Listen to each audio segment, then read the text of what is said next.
nyuwun tulung kula suwun sanget pembahasan menika ampun tinggi menghakimi apalagi melabeli orang lain gitu. Karena pembahasan ini utamanya adalah untuk mengenali siapa diri kita gitu. Mencari sifat-sifat bibit-bibit syaitaniyah dalam diri kita, menginsafinya dan kemudian mentaubatinya. Kita mulai dulu pembahasan tentang makhluk ciptaan Allah gitu. Jadi secara mendasar ciptaan atau makhluknya Allah itu ada dua bentuk, dua jenis. Yang pertama makhluk mati, tidak punya jiwa, tidak punya nafas. Itu mulai dari yang terkecil atom ya, ada proton, neutron, elektron gitu, sampai ciptaan Allah yang besar-besar gitu, planet, tata surya, galaksi itu masuk yang jenis ini. Dan yang kedua makhluknya Allah atau ciptaan yang bisa bergerak, punya nyawa kan itu, punya kehidupan. Yang pertama adalah malaikat, itu diciptakan Allah dari nur atau cahaya.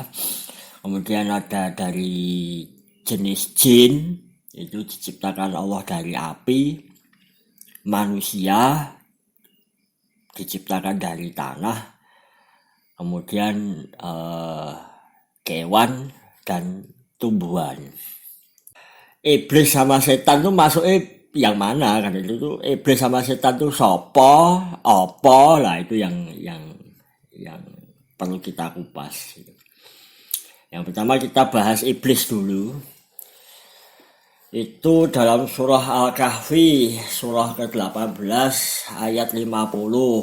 Itu informasi dari Allah. Dan ketika kami, Allah berfirman pada malaikat, sujuda marang Adam, sujuda kowe kabeh marang Adam.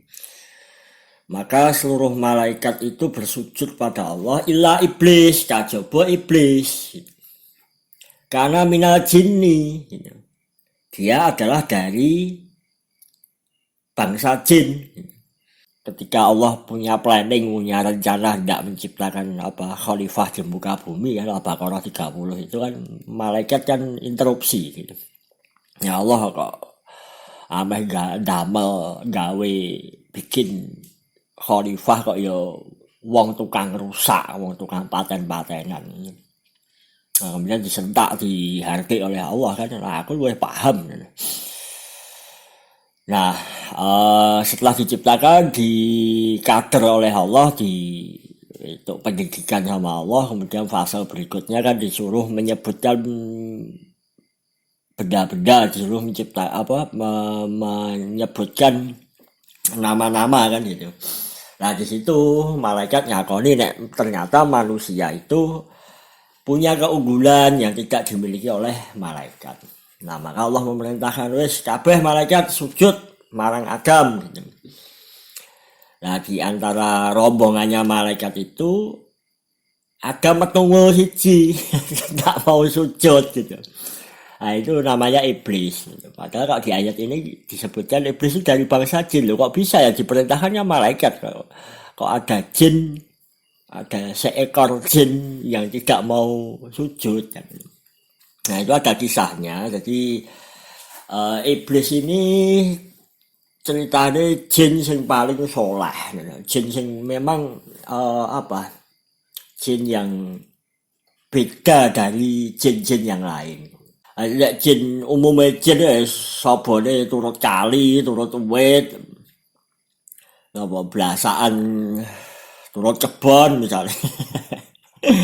Lah iblis ini hangoutnya, nongkrongnya itu bareng malaikat.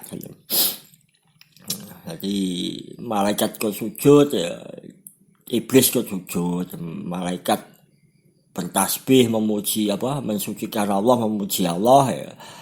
Iblis ini ikut wiridan. Jadi iblis ini jin yang beda nih, berbeda dari lainnya, dari jin lainnya. Nah karena ikut dalam rombongannya malaikat, maka dia kena perintah itu, perintah sujud sama Nabi Adam itu tadi. Jadi itu tentang iblis ya, iblis fix ya, sudah jelas bahwa iblis itu dari bangsa jin. Iblis itu bukan makhluk tersendiri, ini makhluknya Allah, apa mau malaikat, jin, menungso, kewan, sama tumbuhan. Iblis itu mau dari bangsa jin. Nah kalau setan itu siapa? Di Al-Baqarah ayat 168 sama 169 disebutkan bahwa setan itu adalah pihak-pihak yang menyuruh kamu manusia agar berbuat syuk dan fahsya.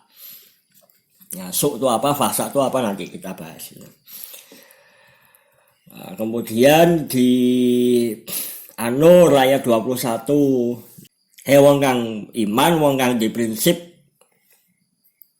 orang-orang punya prinsip bahwa dirinya itu adalah hamba dan Allah itu adalah tuannya. Jadi beriman itu harus mulai kita definisikan begitu, gitu. Harus kita tajamkan. Jangan kamu ngikuti langkah setan. Barang siapa ngikuti langkah setan, sungguh dia setan itu menyuruh mengerjakan perbuatan fahsya dan mungkar. Kita definisikan setan itu jin atau manusia yang menyuruh kepada perbuatan syuk, perbuatan jelek, perbuatan buruk gitu. Kemudian fahsya, perbuatan jelek yang merugikan dirinya gitu. Dan mungkar, ngerugike dirinya, orang lain, dan sampai dengan merusak lingkungan. Zina, perbuatan zina itu fahisatan, perbuatan fahsya gitu. Nah, umumnya orang berbuat zina itu kan di tempat tertutup. Jadi perbuatan zina itu meskipun suka sama suka itu tetap merugikan, merusak mental pelakunya. Tapi karena dilakukan di ruang tertutup ya dia tidak merugikan orang lain. Tapi kalau berbuat zina terus di video, terus diupload, didol gitu. OnlyFans apa dengan Pornhub apa itu sudah masuk kategori perbuatan mungkar gitu. Perbuatan yang ngerusak dirinya, ngerusak wong liya katanya. Walaula fadlullahi alaikum warahmatuhu ma zaka minkum min ahadin abada lah niki. Jadi kalau bukan karena fadlullah gitu, karunia nih, jadi kebaikan dari Allah. Gitu. Alaikum atasmu warahmatuhu dan rahmatnya Allah pasti gitu. Tidak ada seorang pun di antara kamu yang bisa bersih selama-lamanya. Setan itu siapa? Setan itu jin dan manusia. Semua jin dan manusia yang mengajak pada perbuatan syuk, ngerusak jelek gitu, fahsya dan mungkar. Jadi semua manusia, siapapun itu bisa jadi setan. Kula panjenengan itu bisa jadi setan gitu. Nah, karena karunianya Allah, fadlullah gitu, dan karena rahmatnya Allah, maka kita ini bisa membebaskan diri dari label setan itu tadi. Yuzaki mayasa gitu. Dan Allah membersihkan siapa saja yang dia kehendaki. Jadi gini, semua manusia itu potensi, semua manusia itu punya kecenderungan jadi setan. Karena punya nafsu, punya hawa nafsu kan itu. Orang-orang yang tidak terkategori setan itu ternyata orang-orang pilihannya Allah gitu. Walakin Allah yuzaki mayasa, jadi dibersihkan, disucikan dari bibit-bibit setan dalam dirinya, perilaku-perilaku setan dalam dirinya itu sekehendak Allah. Kita perlu hati-hati betul gitu, bahwa semua orang itu bisa jadi setan.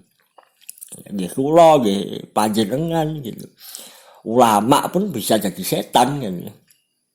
Jadi ulama, orang alim, orang pinter, tengah agama, tapi kalau masih memelihara bibit-bibit setan dalam dirinya dan tidak mau disucikan sama Allah, ya meskipun dia ulama, dia bisa jadi setan juga. Itu setan gitu.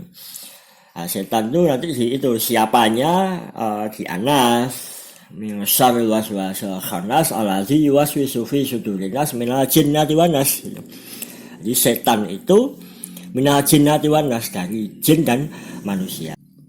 Sakabehe golongan jin lan menungso gitu. Bukankah sudah datang kepadamu utusan-utusan dari kalanganmu sendiri yang menjelaskan atau menyampaikan ayat-ayatku dan memperingatkanmu tentang pertemuan pada hari ini, tentang hari kiamat, hari akhir gitu.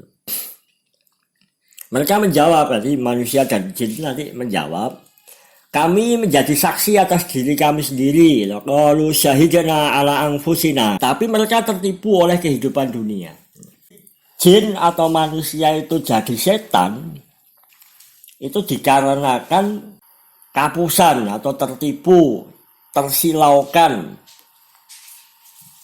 oleh kehidupan dunia gitu.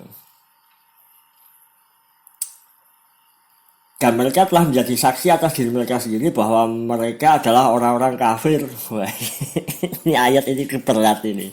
Jadi ya hanya orang-orang sensitif yang bisa memahami. Karena redaksinya memang begitu gitu. Ala anfusihim anahum kanu kafirin. Ini orang-orang yang mau belajar, orang-orang yang mau objektif yang bisa menangkap ayat ini. Jadi kafir itu tidak harus non-muslim gitu. Jadi kafir itu orang-orang yang tertipu oleh kehidupan dunia, kemudian ingkar sama Allah, gitu. Ngeyeli Gusti Allah, menentang Allah. Gitu. Ya deng-deng sok-sok taat sama Allah, tapi sok-sok ya ngeyel lah. Pas ngeyel itu bikin argumentasi yang untuk membenarkan dirinya, ya sudah gitu. Kategorinya kena ayat ini. Jadi ini kita membahas seperti ini bukan untuk juding orang lain ya, tapi untuk kewaspadaan diri kita sendiri kan ini. Jadi siapapun itu bisa menjadi setan manakala dalam dirinya itu masih ada hasrat kadunyan gitu. Meskipun dia itu ulama, meskipun dia itu ketoke nampaknya soleh gitu, tapi kalau dalam dirinya itu masih ada unsur mengini kandungan gitu. Ya kena ayat bisa jadi setan. Terus gini, seringkali ya apa ora itu dulu mengini dunia lah. Pada level beginner ya, pada level pemula itu boleh, dunia itu boleh gitu. Dimiliki, dipingin itu boleh gitu. Tapi pada kadarnya, pada sesuai peruntukannya, sesuai fungsinya gitu. Jangan dijadikan obsesi gitu. Nah, itu penjelasan untuk awam, penjelasan untuk level pemula itu gitu.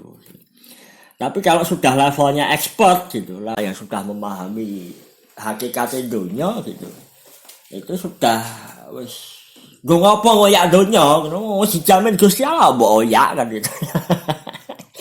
Sesuatu yang wis dijamin mbok pengin ngopo gitu. Wis pasrah urip marang Gusti Allah gitu. Tegakkan perintahnya Allah, tinggalno larangannya Gusti Allah, wujudkan apa yang jadi grand skenario-nya Allah atas manusia di muka bumi ini gitu. Maka kehidupan dunia itu rasa mbok suwun, rasa mbok pingini wis fasilitas gitu. Ya seringlah saya kasih contoh kan itu kan, bahwa Allah menghadirkan manusia di bumi ini kan sebagai khalifah fil ard, sebagai pemimpin di muka bumi. Ajudan Gusti Allah, ini ibaratnya ya jadi direktur cabang di bumi gitu. Direktur cabang itu kerjakan apa yang menjadi job desk-nya sebaik-baiknya, jenis fasilitas, mobil dinas, gaji, telekomunikasi, liburan dan sebagainya sudah dijamin. Rasa mbok jaluk wis dikeki karo bose kan gitu. Itu siapa saja bisa jadi setan gitu. Selama dalam dirinya tuh masih kepengin gitu. Cek kepengin kadonya, cek kepengin viral, cek kepengin diajeni, cek kepengin dianggap, kepengin berkuasa, kepengin bodoh, kepengin wedoan, pengen seneng-seneng, cek kepengin yang dalam artinya masih jadi obsesi ya, masih jadi apa, sesuatu yang terdalam dalam dirinya gitu. Nah maka ya itu kita masih bisa jadi setan gitu. Nah kalau kita sudah menyadari bahwa urip ning donya sedelok gitu, sasa mbok pingini wis tertib menjalankan tugasnya dari Allah, itu fasilitas yang sudah otomatis nanti akan diberikan gitu. Nah kembali kalau ke konteksnya tentang pembahasan sebelumnya tentang puasa, setan dibelenggu ya. Kalau kemarin penjelasan saya itu penjelasan tentang setan jin ya. Kalau ini setan manusia ya, ketika kita itu menegakkan perintahnya Allah untuk berpuasa, maka sisi-sisi syaitoniah dalam diri kita itu terbelenggu gitu. Jadi yang dimaksud setan terbelenggu itu ya kita ini gitu. Sisi-sisi syaitan kita ini, sisi-sisi hawa nafsu kita inilah yang dibelenggu oleh syariat puasa. Maka Kanjeng Nabi Rasulullah SAW mengatakan ruba so'imin haduhu mina syami al-ju'u wa atas.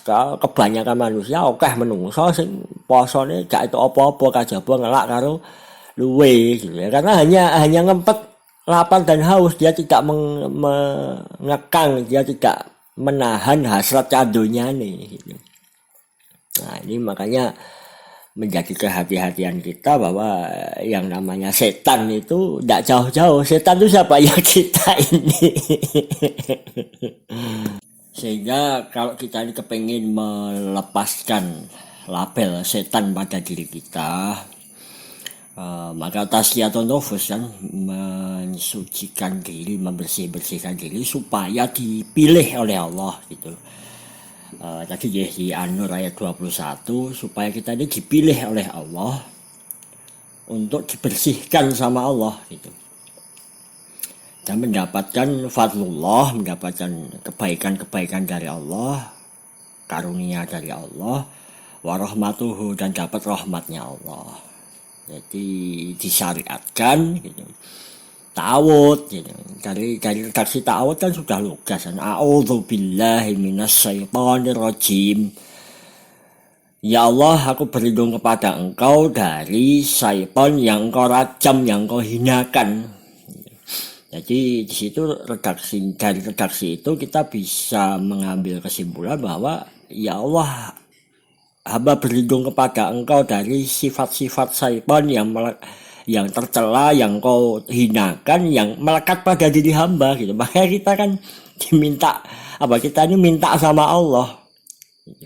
Jadi ketika baca ta'awud itu bukan lagi syaitan jin, apa digenderwo, dipocong, kuwi acak-acak iki pemahaman sing cek.